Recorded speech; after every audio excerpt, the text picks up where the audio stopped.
So, hello, good evening, good afternoon to everyone who is watching this live broadcast of our yet another episode, My Life in Switzerland.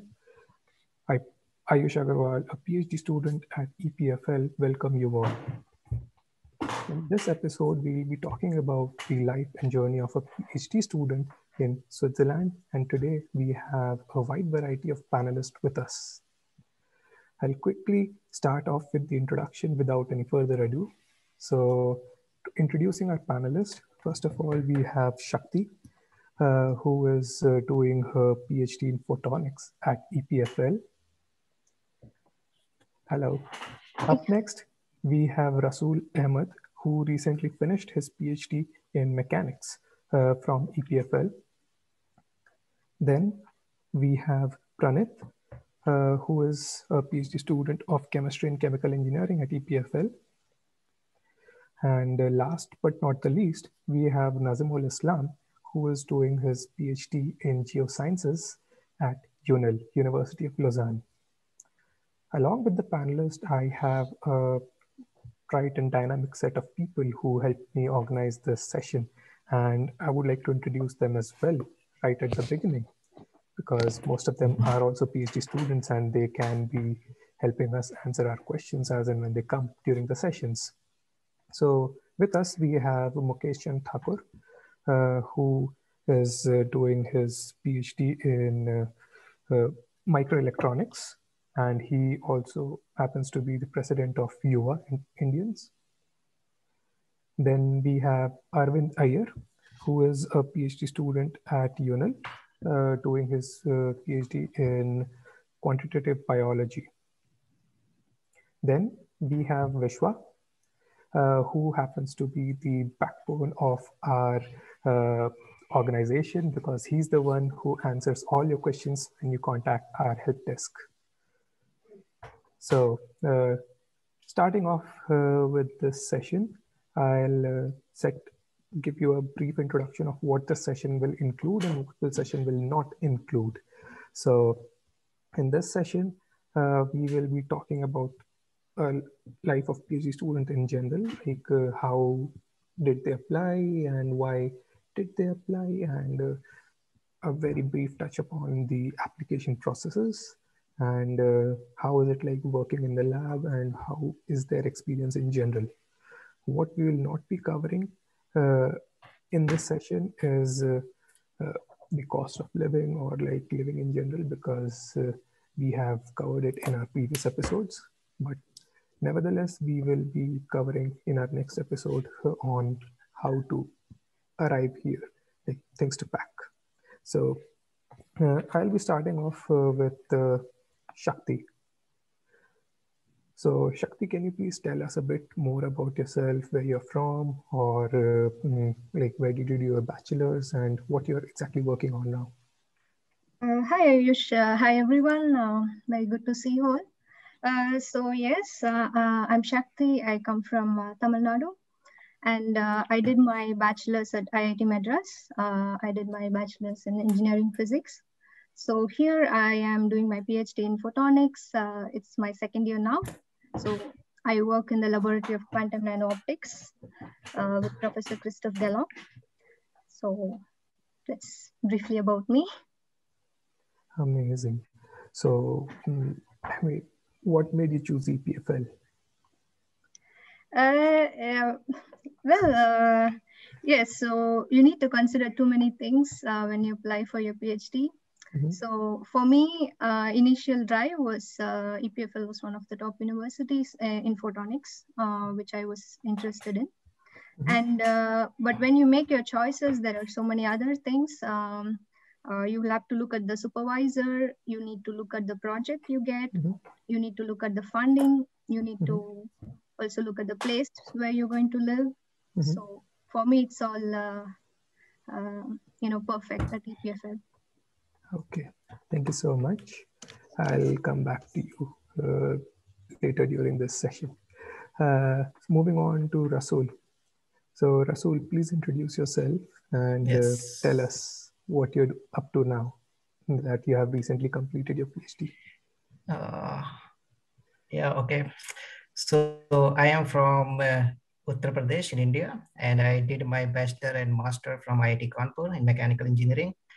So here I joined EPFL in 2016, and here my main focus was like understanding the deformation mechanism of magnesium and the effect of alloys at the domestic level. So my whole PhD thesis was mainly revolving around the computation that I did, and I making the theory about understanding the deformation, or how can we increase the, how can we enhance the properties, and how can we make the materials that are suitable for some other industrial applications. That was my whole thesis, and mainly I was just focused on the computational part. And yeah, so I just finished my PhD, I think in October. And as for the application part, so for me, the highest priority was advisor, because in PhD, that's advisor is your contact point, right? I mean, he's the most important guy, because you are going to interact him for the, I think at least the 4 years, and after that he will decide. I mean, the advisor will decide everything. So for me, the advisor was the most important thing, and he is really nice, and he turned out to be a really nice guy, and he was a leader in his field. So that was my main motivation for applying at EPFL. And as you know, the EPFL in Switzerland, so the living conditions and the environment is really good, and you have a lot of resources for doing your research, a lot of computing powers, as much computing power as you need. So it all turned out to be for good. Okay. Awesome. Good to hear that. Thank you so much. Moving on to Pranit. So Pranit, same question for you. Please tell us about yourself. So yeah, hi everyone, I'm Pranit. I did my bachelor's and master's from IIT Bombay, and then I came to EPFL for an internship after my dual degree in 2016. And my plan was to apply to the US for a PhD, but when I came here for the internship, I just liked it here. So, and for my field, which is electrocatalysis, to try and study the conversion of carbon dioxide to fuels, the facilities and the groups here are actually quite nice, and I was happy with what I thought I could do here. So yeah, then I decided to stay in Switzerland for a PhD, and yeah, that's it. Wow. I mean, we had collected few questions from our viewers already when they were registering for the session, and this key question that I could see coming again and again was the difference between applying for PhD in US and in Europe and Switzerland. So we will get back to you on this later during the session. Thank you so much. And last but not the least, Nazimul Islam. Please, Nazimul, introduce yourself and tell us what you do, and tell us more about your project. Yeah. Hi, and thank you so much, Ayush, and Mukesh for inviting me to share my experience here. So I have a long journey, like academic journey so far. So I did my undergrad from Aliyah University in Kolkata, and then I moved to Delhi. I completed my first master's, MSc in geography, followed by a PG diploma in GIS from Jamia Millia Islamia in New Delhi. And then I moved to UK, particularly Leeds. So I did my second master's in a specialized subject there from the University of Leeds. And then I again went back to India. I worked in IIT Kharagpur, like as a junior research fellow for more than like 18 months. And then I moved to Switzerland recently last year for doing my PhD. And my project is about like environment, how climate change is impacting on glaciers and mountains, particularly in the Himalaya, my area of focus. And as we all know, like we have a lot of natural hazards in the Himalayas. Recently, we had one in Chamoli district. So my study is related to these things. And I am from a small city in West Bengal called Kuch Bihar. So yeah, that's kind of a journey for me so far. Amazing. That's quite inspiring. Thank you so much for joining us today. So moving on with the discussion, let's start right from the beginning, like the application, and then we'll move on to the other stuff. So continuing with you, Nazimul, what according to you is most important while applying for a PhD? Is it your grades, or is it your letter, or like your past projects? What is it according to you that gets you in? Yeah, I think according to me, like the most important thing is your dedication and passion. You know, like PhD is like a long time commitment, minimum like 4 years or maximum goes like 5 or 6. So if you are not passionate enough to spend like 4 or 5 years doing the same things, then it's a key part for me. And then apart from your motivation and like commitment, I think the projects you want to work on, either it's an individual projects or a group projects by your group. So that should be related to your keen interest, like in which you want to work really for your PhD. So yeah, apart from this thing, these two things, like supervisor would be another key part for your entire projects. Okay. Yeah. Thank you so much. Moving on to Pranit now. So Pranit, according to you, what is the most important thing that an applicant should keep in mind while applying for the PhD? Like, what do you think gets you in EPFL? So yeah, while I can answer this, I think we should be aware that it's been 4.5 years since I applied, so things can change. But as far as I am aware, that if you are from the IITs in India, I think it's easier to get into EPFL and ETH. Most other friends who I know who are from India and are doing their PhDs here, they have done a master's at some university in Europe. And that is kind of a stepping stone to a PhD position at EPFL or ETH. So of course I could be wrong, but this is the majority of the cases that I know. Apart from that, I've learned recently from PhD interviews that I've participated in for our lab that EPFL has their grade criteria kind of stringent, at least as far as my doctoral program is concerned. And of course, I expect the others to be as much or even more competitive. But yeah, one nice thing to apply is that it doesn't cost to apply to EPFL or ETH. And it's kind of annoying that you have to shell out $100 for each application in the US. That is a positive. Yeah, the only other downside I see here is that sometimes you don't get to take time to choose your project here, and it gets handed to you in some cases. Whereas I'm aware that in the US, you get to spend a year doing rotations and things like that, and trying to experiment a bit. So yeah, as far as getting in is concerned, back to your question, I think yeah, decent grades and yeah, I mean, having a decent master's thesis, I would guess, could be of good help. Yeah. Thank you so much.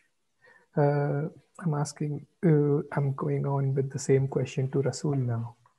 Yeah, so it has been like 5 years since I applied. So yeah, things might have changed a little bit. But in my experience, like from the practical point of view, if you are applying for a PhD, the first thing you should be careful about that your research interest should match with the laboratory in which you are applying. And if you can find that lab, that is great. And from the application point of view, for me, I think it was the letter of recommendation that you got from your past supervisor. That was the key part in getting your application accepted. And everyone else has touched upon some basic things. So I think that that's it for me. I think that, yeah. And you're like, if you have a very solid background in if you can show that you have solid background in some research area, that will be a huge, that will contribute hugely in your application. That at least you know some part of your research very well. And that's how, even if I remember my PhD interviews, so my supervisor was mainly concerned with like, do I know what I have done or not? Like just I have done something and I don't know about it. So he really went into the very deep questions like, okay, he knows something that he has done. He's not like that. He doesn't know and he has done some project. Yeah, so that was a key part for my application. Wow, that was a really good input, I would say. Know what you did. So yeah.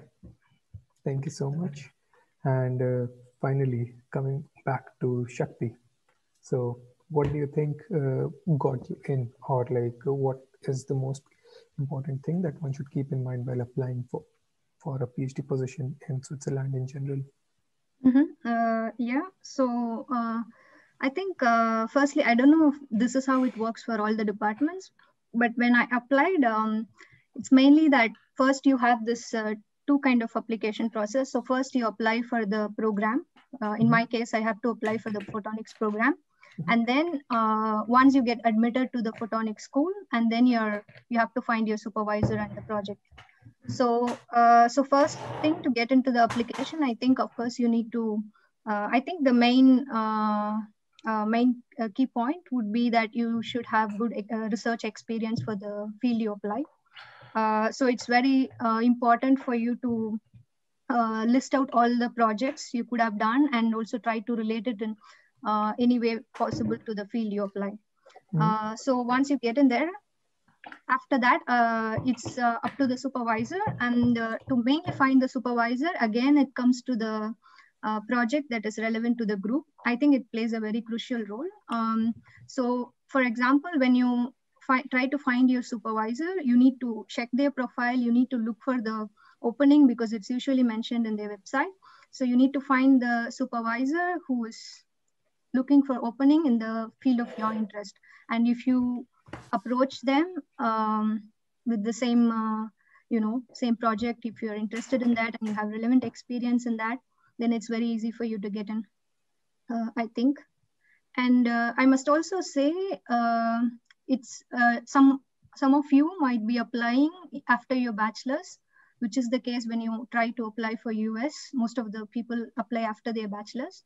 So I must also say that EPFL also accepts bachelor students for PhD if you have good research experiences. So I think that's the key point. And yeah, and this is also something which PhD aspirants do. They try to mail professors with their research experiences and ask for, see if you have opportunities. But keep in mind, don't spam them. So you have to really keep it brief, because I hear it from my professor and so many professors. I also get some mails sometimes. So you have to be precise, and you should say, in short, what is your research experience? What is the position you are looking for? And any other elaborate information should be put in a resume, and you should attach them. And don't send it to random professors. Take time to look at their website and look for all the, at least read through the top recent publications. You don't have to read completely. You can just briefly look at them, look at their website for openings, and then you can approach them. Then your chances are very high, I would say. Wow, with that elaborate and to the point answer, I think we can end the session right now. Thank you. Okay. But I wish someone told me that, because this is always the confusion we have when we apply. So. Yes, absolutely. I mean, this was one of the other key themes that I could see in the questions that some of our viewers have asked us. So thank you so much for touching upon that in a great detail and giving out some really good tips and advice for the same. For our viewers, I can tell you some quick facts about PhD program at EPFL. So there are in total 21 doctoral programs at EPFL with over 2,200 doctoral candidates. And there are people from over 65 countries, and male to female ratio here is still not as high as we would want it to be. It's like around 1/3 of the PhD students are female here at EPFL. So as you can see that it's a quite multinational and cosmopolitan environment at EPFL. So with that, and having touched upon what gets you in, let us start discussing about what's the best thing about working at EPFL. I mean, what are the opportunity for doing interdisciplinary work, or opportunity to collab, or going for an internship, or what is it that you feel is the best part about working in Switzerland? So shall we start with Sakthi again? Okay, let's start with you. Yeah, sure. So for me, the best part is, first of all, of course, I have a very good laboratory to work with. Here,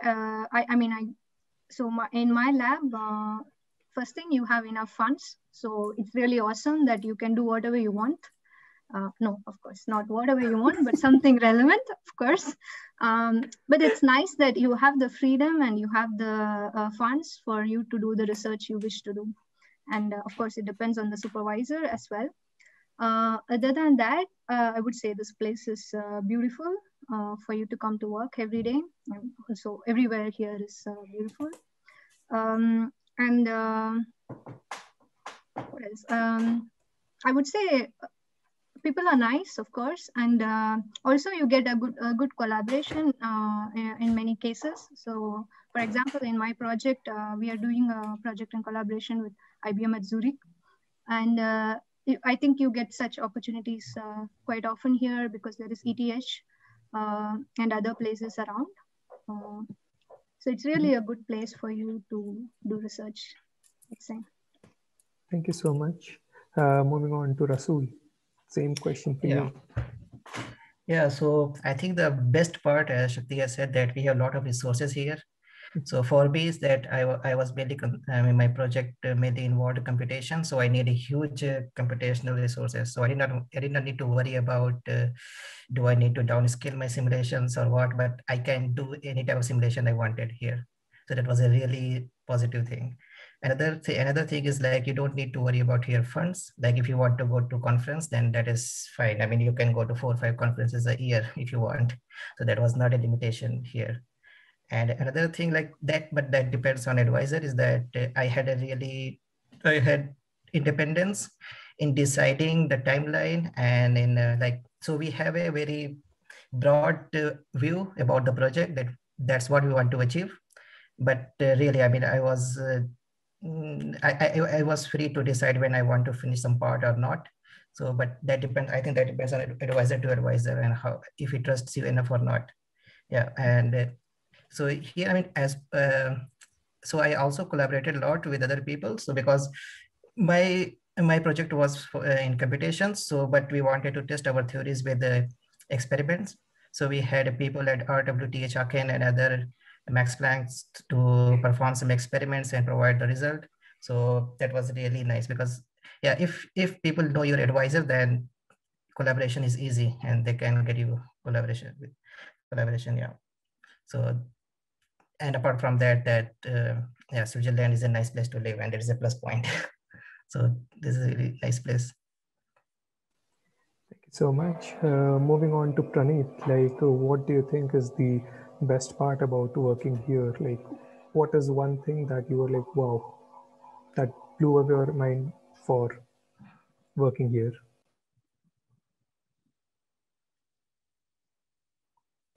You're on mute, Pranit. Okay, thanks, sorry. Yeah, so if you start with the assumption that yeah, the facilities are world-class here, and I'll just talk about what might be different from other places where facilities are already amazing. For me, it's mostly the outdoors actually here. So of course, many places are very beautiful, but the difference is that here is just super accessible in Switzerland. It doesn't take too long to reach really cool places. And for me, that like as far as exploring a new place goes, the inertia is really low here. Yeah, and that's mostly the difference. But if you talk about EPFL in itself, for my field, like the two answers before from Shakti and Rasool, we are kind of spoiled for resources here. Because, for example, I need a lot of microscopy time for my research. And then we have one here right here in the building where I just go down whenever I need it. And this doesn't happen everywhere. So yeah, I feel fortunate for that. And yeah, so to summarize, it's basically the facility, the activities you can get. Thank you so much. And of course, not to miss one point, the pay is good. I mean, we might pretend it's not such an important thing, but it is. Yeah, I was actually gonna pause and say this because nobody was mentioning this. I was like, come on, guys, mention we are getting good salary also. Yeah. There's no need to be that polite. We must accept that the stipend is really nice here. Okay. So for people who are wondering what the stipend is, these are public information, and I would suggest that you can go on the website and have a look for yourself. So moving on to Nazimul. So Nazimul, what according to you is the best part of working here, and tell us something more about UNIL. Yeah, I'm totally agree with others, like in terms of funding, like my experience when I joined here for the very first day, my guide just told me like, Naz, don't worry about the funding. We have enough funding. So whatever data you need, because like in geoscience or earth science, we need to purchase, a lot of satellite data, which are like very expensive. So he just assured me like, if you need this kind of data, then don't worry about the funding. We have enough funding. So that's one thing. And in terms of like working life here in University of Lausanne, I guess, as I mentioned, like most of the PhDs are of two types. One is like individual PhD. For in case of me, like I am as a individual PhD student, like I'm working on my own project. And at the same time, we have a structured PhDs, like which is also same with PhD structured in India, like some funding agencies like in India, we have Department of Science and Technology or DST. They funds like, they provide funding to the institute for group collaborations research. Here, this case is also same. And in terms of like geoscience research, we have the key funding body here in Switzerland is called SNSF, Swiss National Science Foundation. So they provide funding. So once you join as a project, like as a funded projects or as an advertised project, you are hired by the university as an employee. So in that case, you have some sort of rules you need to follow, like you need to work certain amount of time. But as an individual researchers, you don't have any restrictions or any kind of that rules you need to follow. So in that case, you are quite flexible to use your time as the way you want. Like either you can work the whole week, or maybe you can work in the weekend. So I feel this is kind of a very flexible for both the individual researchers as well as working in a group. Thank you so much for this elaborate answer. And I would like to mention as a fun fact that especially in Switzerland, if you are a PhD student, you are both a student and an employee. So if I tell you something about myself, although I am enrolled at EPFL as a PhD student, I work at Paul Scherrer Institute, which is in the northern part of Switzerland. So in Switzerland, there are several research institutes where you can work as an employee and then be enrolled at any of the Swiss universities as a PhD student. So in those cases, as Naz mentioned, that those are mainly funded projects where you get to know what the project is, who you are going to work with, and what is the timeline and deliverable right at the time of application. So it's more like you're applying for a job rather than a PhD. And then once the research institute accepts you, then you start with the process of applying to Swiss universities for your PhD as a student. So this is another good thing about working here. So it's like quite flexible, and yes, resources are plenty, and you can work on many things.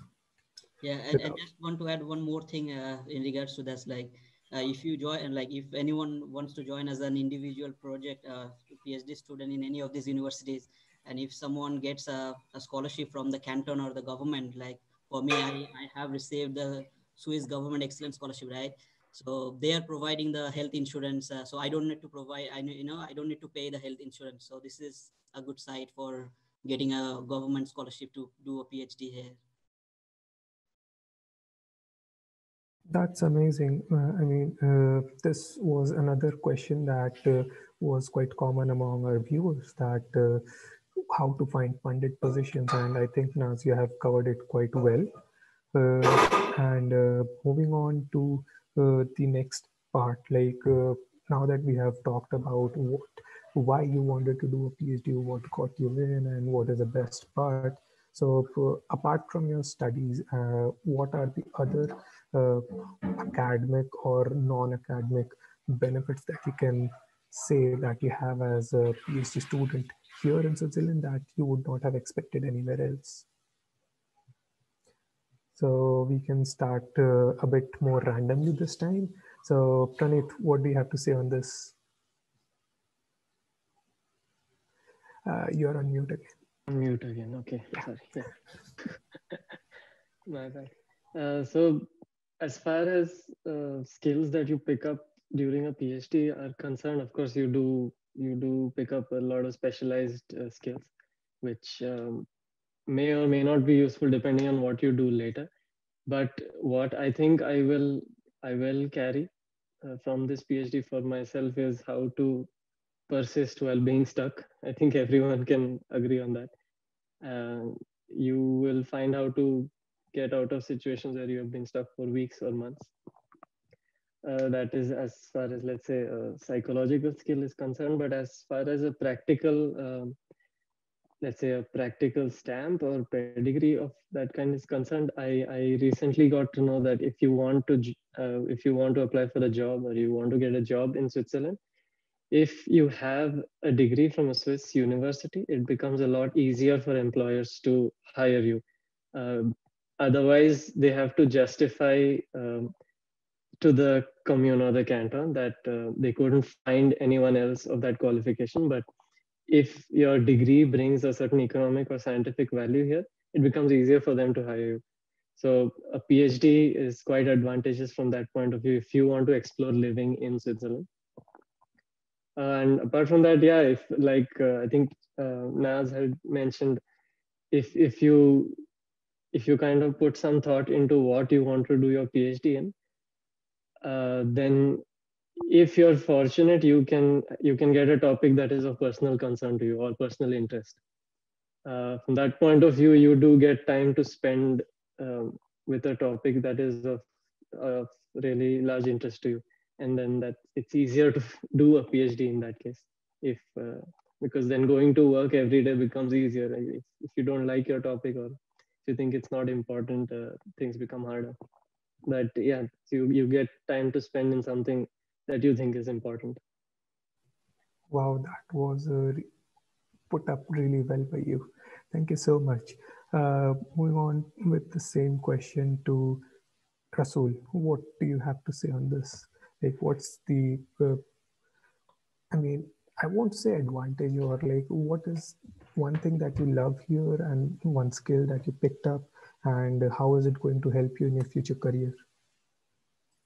I think the most important thing that PhD teaches you is that how to tackle some new problem in any way you want, right? You have freedom to choose problems, the problems that you think is important to you. Maybe not so in PhD, because in PhD, when you join a PhD, generally like you are adjusted in a predefined problems. But after your PhD, during the PhD, you know that you can just really think about, okay, this is the way I want to take my PhD in this direction or in this direction. So that PhD gives you a really good flexibility about choosing the direction of the research, because when you start a research project, you don't know what results you are going to get and in which direction you are going to go, right? That's the good thing about it. There's a thrill about research, that it is not really well defined. So yeah, I mean, even in my case, I just started with some project. We had something in mind, okay, we want to do that, but in the end, we started getting another result, and some new exciting fronts opened, and we went into that direction. So this is also uncertainty, but that is, I think, it is also a really exciting thing about PhD or research in general. That and also so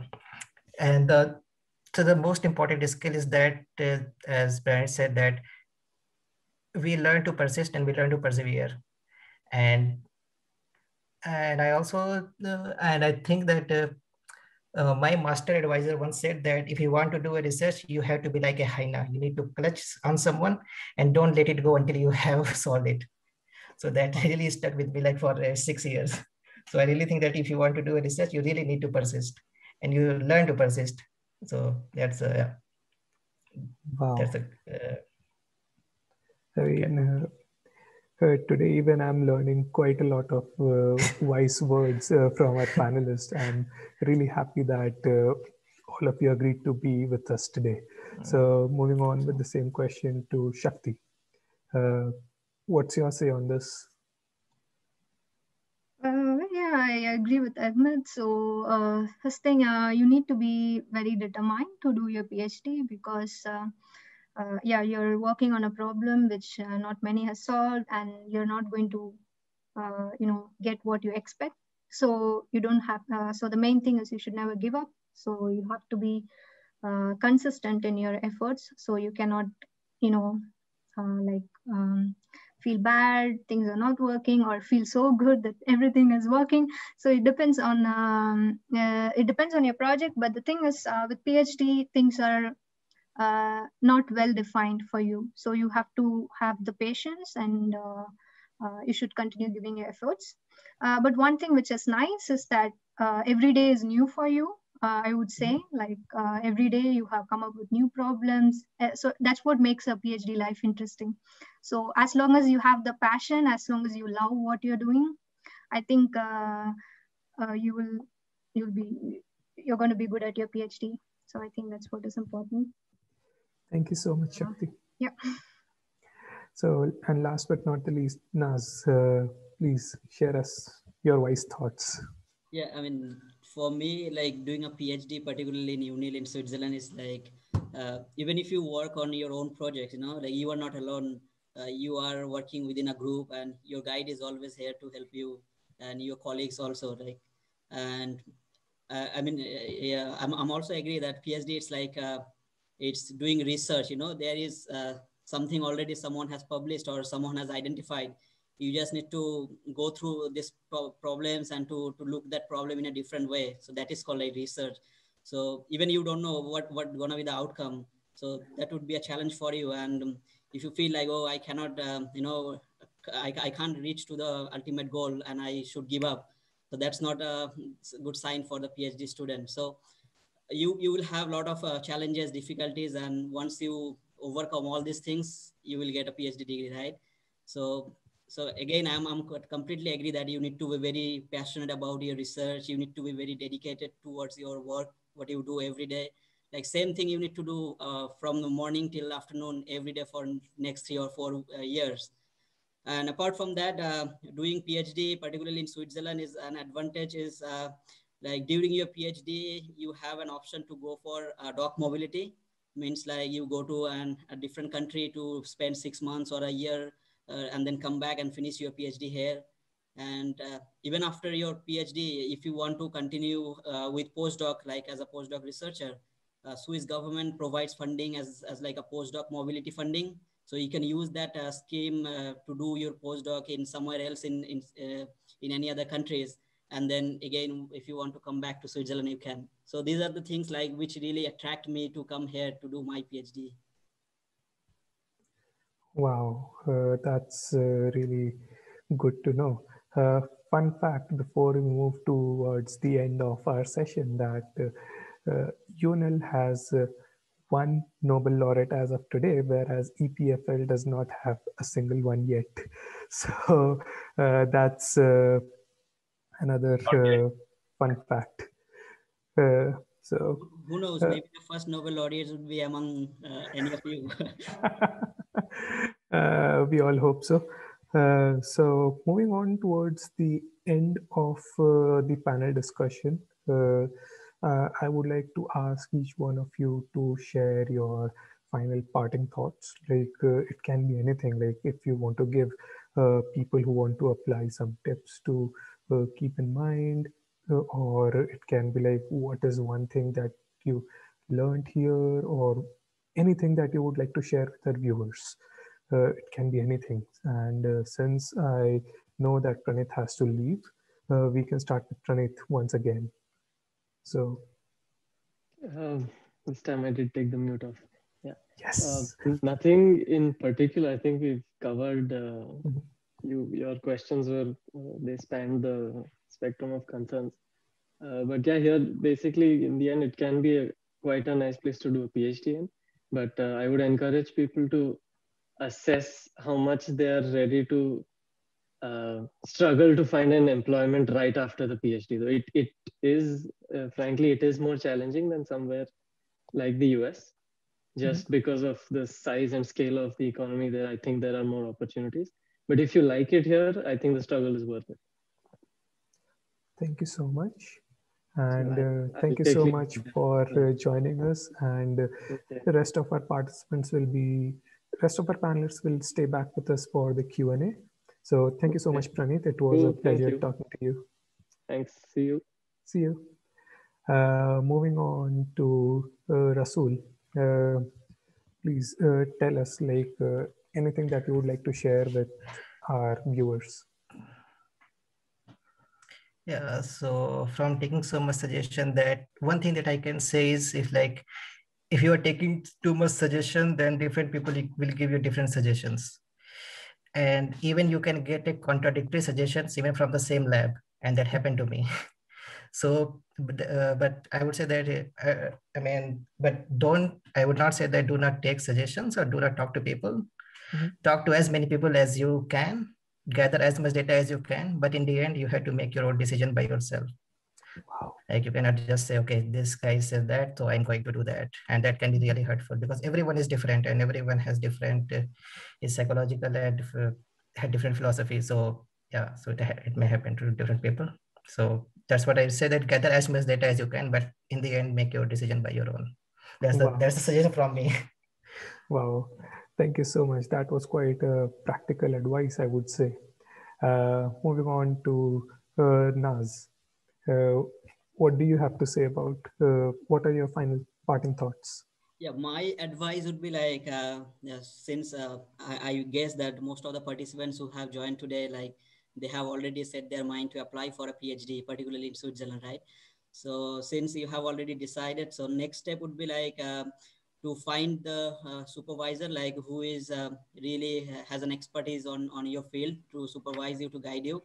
And don't just randomly send the request email to every professors from the same institute or from to the same university, because they are colleagues. So if you send an email to two professors and they are colleagues, so they will discuss each other about your application or request. So you just choose the most relevant supervisor and talk to them in an introductory way. Just this is your background, this is your research interest, and your supervisor's expertise is really related to what you want to do, and whether he or she can supervise you. And this is one advice. And another advice would be once you do these steps, then look for scholarships. For example, from my own experience, I can say when I started conversation with my supervisor, I didn't know about the scholarship which I am currently getting. So once we have completed the discussion, then my guide told me about this Swiss Government Excellence Scholarship, which Indian students are eligible to apply. So he just said, why don't you apply for that scholarship? And then I got to know about the scholarships, and then I applied, and luckily I got it. So second one would be look for scholarships, and and then talk to your previous academic tutor for giving a good reference, and most importantly, start all these processes at least 1 year before you actually get into the PhD, because it's a long way journey and it takes 1 or 1.5 years to complete all the processes. So do all these things, and all the best for your PhD. Thank you so much, Naz.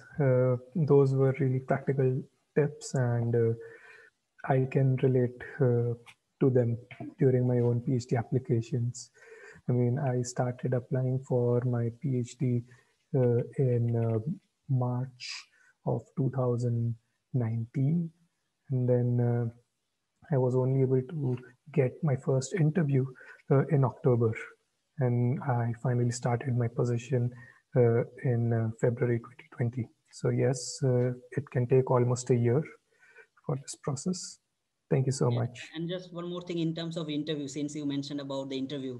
So be ready to face two questions in all of your PhD interviews, why do you want to join these projects or this PhD? And how your skills are fit to that project. So be prepared to answer these two questions. Thank you so much. I can second that as well. I mean, yes, these are the two questions that you can say that, yes, you are definitely going to face them. So thank you so much. And moving on to Shakti, last but not the least. Please tell us your parting thoughts. Yes, so I would say yeah, just take your time. So I know it takes a lot of work to get in. So please take your time, look at all the websites. You literally have to click on each professor's page and then look at the research. So maintain some kind of reference. So try to shortlist the universities you want to go, the professors you want to go or go work with, and the projects you would like. And also make sure you have a good SOP and your letter of recommendation. So try to talk to your seniors or people who can help you get it reviewed, because there are always some mistakes which we don't notice when we do it ourselves. And other thing I wanted to say was, during your interviews, it's not just a place for you, for the supervisor to evaluate you. It's also the place for you to evaluate the supervisor. So you will also know that when you talk to them, are they pretty good, or are they very strict, and what is their attitude and motivation. So these are also the things you need to know, and be free to have questions when you have an interview. So I would say it's really, really crucial. I cannot emphasize more. It's important that you have a very good supervisor. So that's what decides your PhD life. So, and also one confusions people might have is, should I go for a professor who is very elderly or who is very young, or should I, how do I choose your supervisor? So I would say it depends on what you want. So if you go to a very elderly professor, he's going to be very busy. He might not have time for you. But of course, you will end up making a good publications because you will have a lot of work to do. It's more systematic and things like that happens. But when you go to a younger professor, he will have a lot of time for you, and he's also, struggling to achieve a place in his field. So, but that's also a journey which is nice. Yeah, you cannot be so ambitious to make so many publications and things like that. So either way, you're going to be good. So don't worry too much. Decide what you want. That's what I would say. Wow. And all the best. Thank you so much, Shakti. And to add to this, I would like to say something that my professor told me after I was hired was that remember that as much as you need a professor to do your PhD, a professor needs you for completing his or her research. So this is something that you should keep in mind, that you are hired for a reason, and you're hired because you're good. So with that, we come to an end to our panel discussion, and now I open the floor to the questions from our panelists, from our audience who are attending live in this session. So if you have any questions, please raise your hand, or in the beginning, you can just unmute yourself and ask your questions.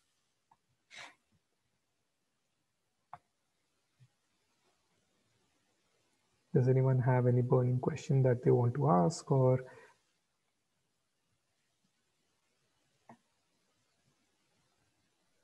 Hello. Hello. Hi. Hello, Neelu. Hi. Please introduce yourself, and then you can ask your question to either one of the panelists, or you can make it open for anyone. Okay, sure.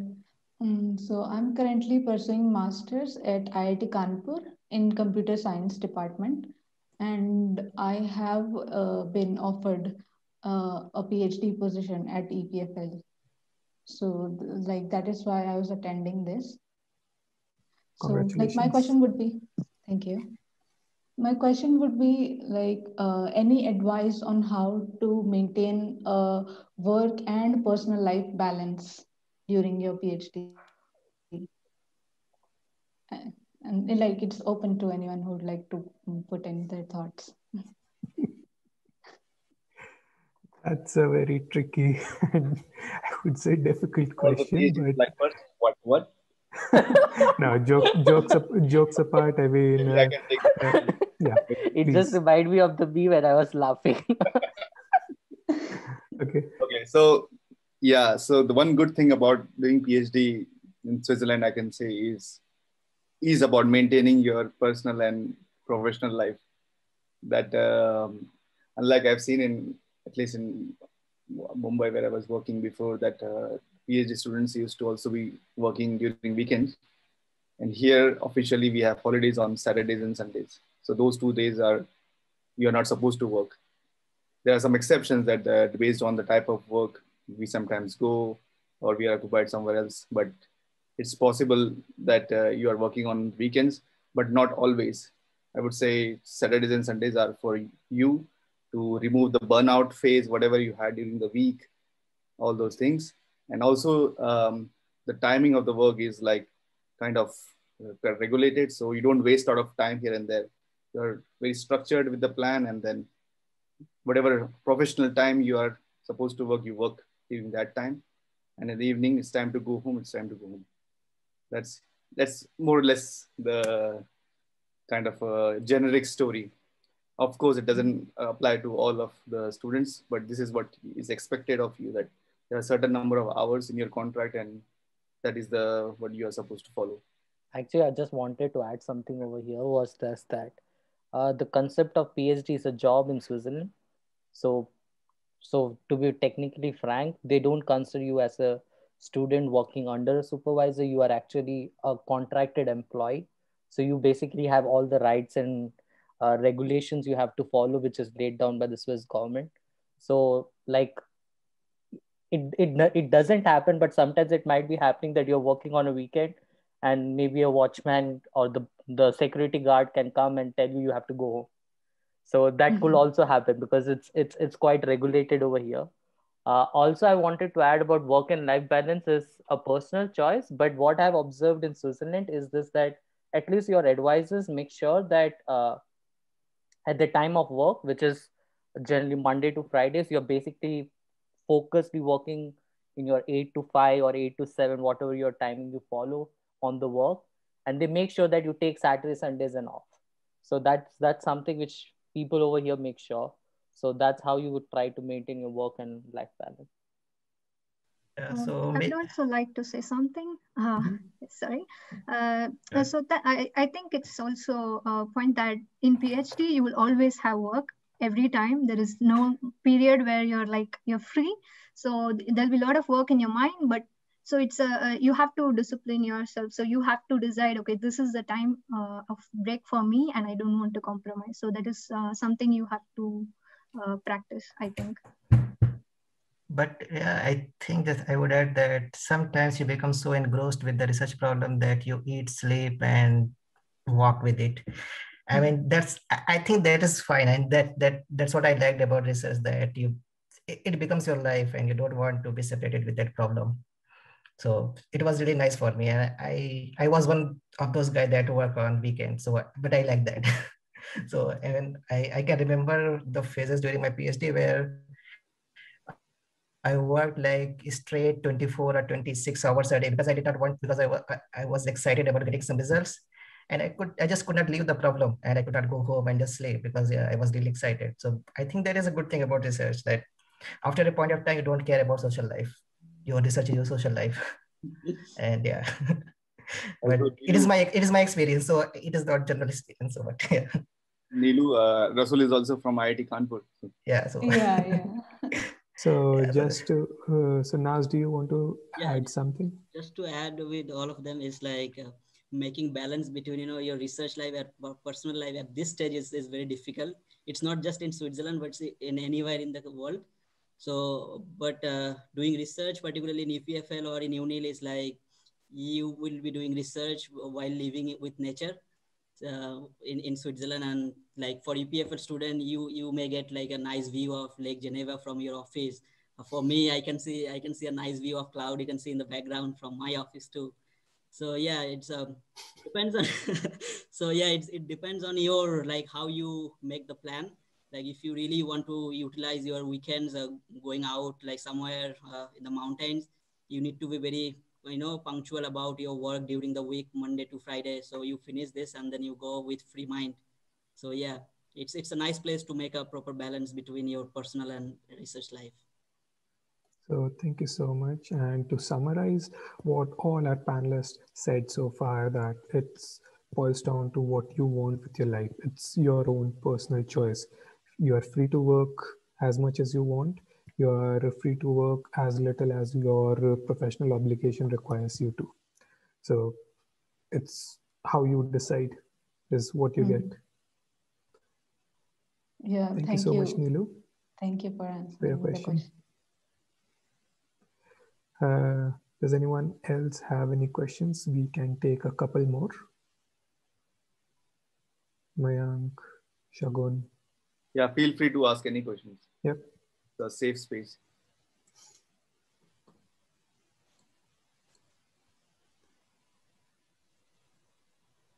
Okay. If you are not comfortable asking it online, you can type it in the chat and then we'll take it up from there. So yeah, it's quite free and don't be shy.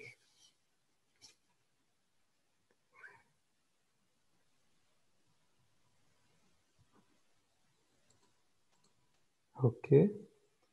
Hello. Hello, Mayank. Yeah, hi. So I'm a master's in biotech, and currently, like, I'm pursuing in biocatalysis field, computational. So, like, I have this question always in mind that it's quite difficult if a person is not from an IIT or any esteemed institute to get a PhD out there. Or is there anything particular we should keep in mind while applying for a position? That's a wonderful question, Mayank. And I can already see that few of our panelists are like jumping to answer this question. So I'll leave it to them. So please. Maybe I can answer first. So, hi, Mayank. So, hello. Yeah, so I completed my master's from DY Patil University. It's in Maharashtra in biotechnology. And after that, I was working at IIT Bombay for 3 years, where I had a choice to do PhD there or like somewhere. The reason why I was working there for 3 years was I was looking for a proper position outside for PhD, like everywhere, including US and in Switzerland and Germany. I had offers from Switzerland, Germany, and US, and then I chose to get into EPFL. And of course, I had to give interviews over Skype. Then I was invited here to give a presentation to the school, and then it was a process. I was selected. So it is possible. And there are many other people here as well who are non-IITians or like they are from NIT, ISER, or other universities. So the tip is to you, if you are quite motivated and you are if you're really into the research and you talk to your professor and you have some structured plans with the professor, it doesn't matter which university, you definitely get a position. I think the professor is the most important person who we need to talk to rather than the school at EPFL. Okay. If you are suitable for the project, it's fine. Okay. We should be admitted. Yeah. Naz, I could see you wanted to add your views on this, please. Yeah, since he has asked this question, and thank you so much for asking this question. Like most of my friends have the same questions. They often ask me whether an IIT degree really helped to get a PhD abroad or not. So I never studied in any of the IITs. I studied in universities, and then I moved to UK, studied there, and came back, and then worked with IIT. Worked in IIT Kharagpur for several months. So yeah, it's not the case that to get a PhD you must need to have a degree from any of these IITs. It's all about what you can do and how you can help to that particular projects with your skills. That's the key part to get a PhD abroad. And of course, in terms of like references, I guess like professors from the IITs, they are much more experienced and to give good references. So in that case, maybe like PhD professors will help in your application process. But it's not like the case that you need to have an IIT degree to get a PhD. I can give you my own experience. Like when I studied in UK, I had several friends, like British friends. So towards the end of our degree, when we discussed like what's next, so some of them were like, they were also interested to do PhD. So I with curiosity, I asked them, okay, so why do you not want to do your PhD, like in top rated, what top 100 or top 10 universities? So they said like, no, not to that university, because even though their rank are like very high, but they don't have the exact lab facilities which I really am looking for. So it's not about the university or your previous degree. It's about what you can do as an individual researcher. Thank you so much. I just want to add some small things to this, because generally I also get the same questions, because I also don't come from an IIT sort of an institute. I come from IIIT Delhi, which is also a new institute. What I just wanted to say over here was what in our previous panelists also talked about, like Shakti talked about how you apply to the professor and how do you apply to an application. I just wanted to say something very particular over here is this, that if you are coming not from a recognized, let's say IITs or anything, you have to make sure that you stand out from your resume point of view, from your profile, so that a professor, when he looks into, let's say, 500 application, he sees some quality candidate in your application. And if he sees that, then for sure you're going to get a Skype call. And afterwards, it's up to your ability of how do you perform to get to the application. Now, over here, there are two things which I also wanted to add is this, that so there is two process through which you get into PhD application. One is through school and one is via the project positions or applying to the professors. So if you are coming from a non-IIT background, the first process might be a little bit more difficult, like going through the school, because generally the schools have certain set of criteria which are predetermined based on the past alumni experience. So they try to filter you out. So you should try to prefer going into the second option, where trying to apply to the professor in that school program, try to get a advantage by putting your word of mouth to them through the emails. And that's how you will get an advantage of getting into the program. So in technicality, make your motivation letter, make your resume as strong as possible, and that will help you around with anything. So institute doesn't matter, really. Thank you so much, Arvind. And I hope this brief discussion answered your questions, Mayank. Yeah, it was like very helpful. Thank you so much. Thank you so much for your question. So does anyone else have any question? I think someone asked in the chat box, if you can see. Okay, I'll repeat the question then. So in the chat, we have this question from Shagun. How difficult is it for a graduate student to get into the PhD program at EPFL? So that's the first question. What do the instructors expect from graduate students who are looking to join for PhD? And the third question is, how hard is it, the transition between from graduation to your PhD, getting into a PhD, I think.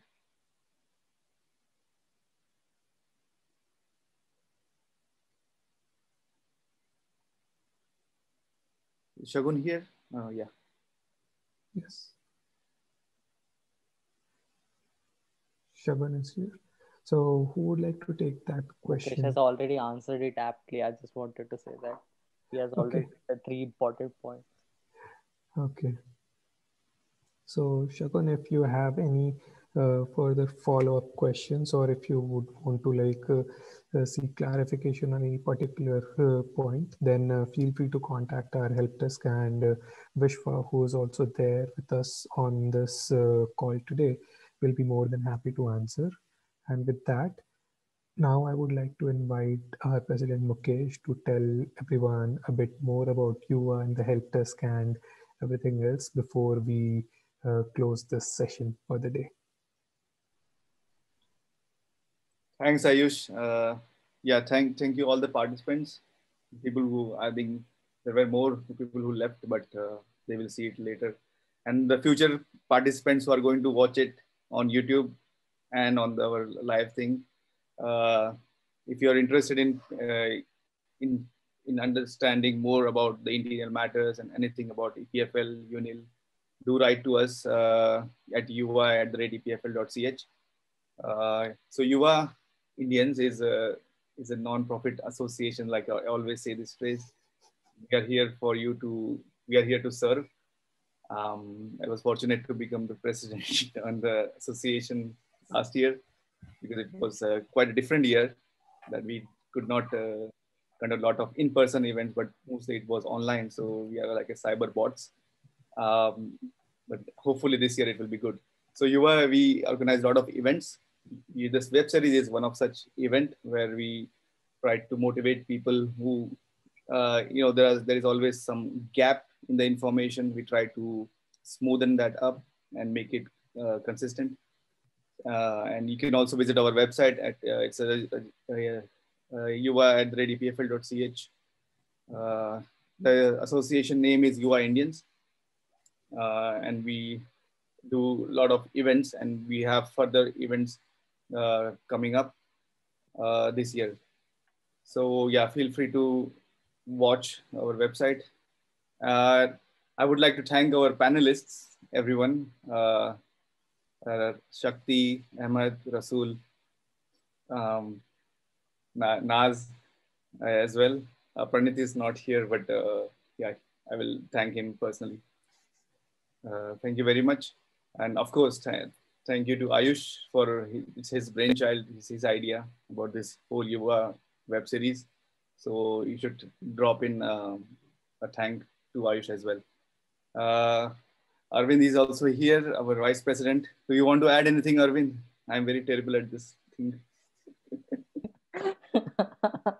No. President is great. He did an excellent job. I just wanted to say that feel free to ping us on Facebook. Like the Facebook page is also there, so you can contact us over there. And already Vishwa has mentioned his email ID on the chat, so you can, the people who are present over here, they can see that. And also, as Mukesh pointed out, it's an organization between EPFL and UNIL. So as I'm from the UNIL, you can see that.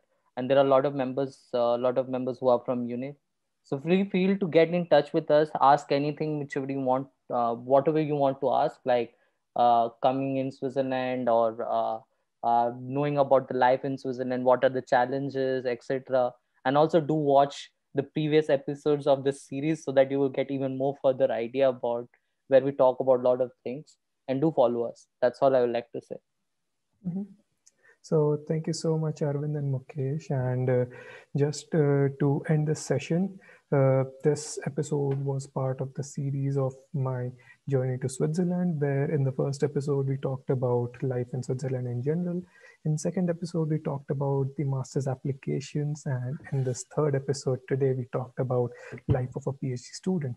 In the next episode, which will be next month, we'll talk about like packing your bags, like what do you need to bring in to get to Switzerland. I mean, more than you, I would encourage you to, I in fact invite you to invite your parents to join the session as well, because most often than not, it's our parents who are more excited and kind of worried before we move on to a completely new country of what to take, what not to take, is it too cold there, and whatnot. So you will get all this information on our social media channels.